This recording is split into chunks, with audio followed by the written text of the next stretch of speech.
Perkenalkan, nama saya Imarelaya, NIM 194020097, kelas MK23.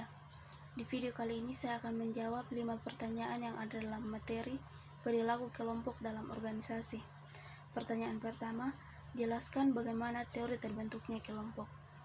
Teori terbentuknya kelompok menyatakan bahwa seseorang tertarik kepada yang lain yang didasarkan atas kesamaan sikap dalam menanggapi suatu tujuan yang relevan satu sama lain. Karena itu, kelompok adalah satu atau dua orang yang saling berkumpul dan saling berinteraksi serta saling tergantung untuk mencapai suatu tujuan tertentu.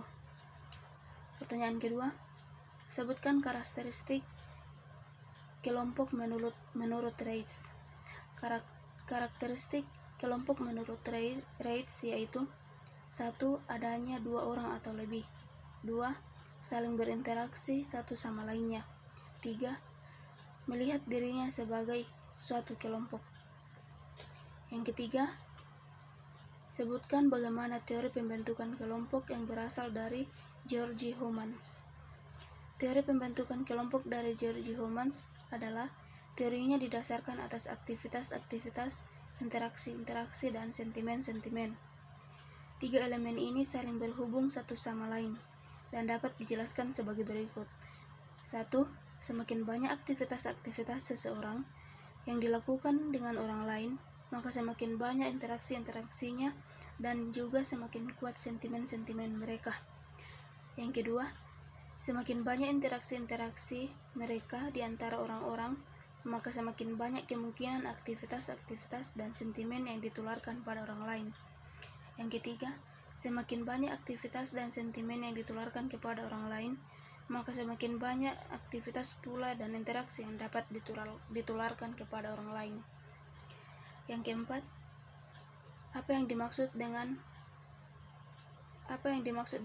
kelompok primer, kelompok formal, dan kelompok informal? Kelompok primer adalah kelompok sosial pertama, tempat individu saling mengenal, berinteraksi sosial, dan bekerja sama yang cukup erat. Contohnya keluarga, kekerabatan, dan pertemanan. Yang kedua, kelompok formal.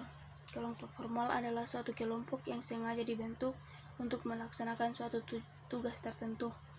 Yang ketiga, kelompok informal adalah suatu kelompok yang tumbuh dari proses interaksi, daya tarik, dan kebutuhan-kebutuhan seseorang. Pertanyaan kelima, uraikan faktor-faktor yang mempengaruhi perilaku kelompok dalam organisasi. Yang pertama, faktor eksternal.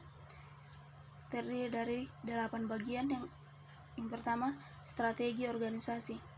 Setiap strategi yang ditetapkan oleh organisasi akan mempengaruhi perilaku kelompok dalam organisasi tersebut. Yang kedua, struktur wewenang. Struktur ini menentukan di mana posisi suatu kelompok tertentu dalam hierarki organisasi. Yang ketiga, peraturan.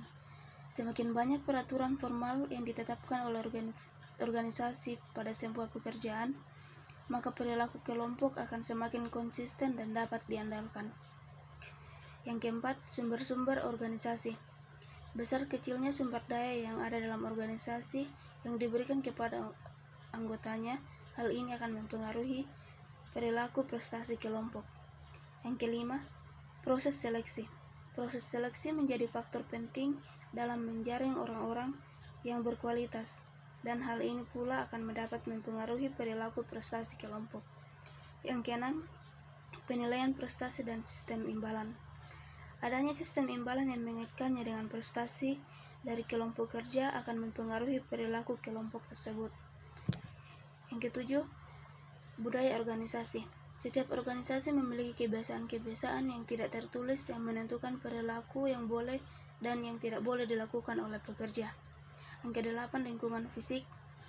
Ruang yang tertata dengan baik, suhu udara, dan lain-lain akan mempengaruhi perilaku kelompok. Faktor yang kedua, faktor internal, yang terdiri dari kemampuan dan karakteristik kepribadian. Kemampuan adalah kapasitas seseorang individu untuk melakukan beragam tugas dalam pekerjaan, dan karakteristik kepribadian adalah karakteristik yang relatif mantap dan sebagian besar dibentuk oleh faktor keturunan dan faktor sosial, kebudayaan, dan lingkungan. Demikian jawaban dari saya dari kelima pertanyaan dari materi perilaku kelompok dalam organisasi. Sekian dan terima kasih.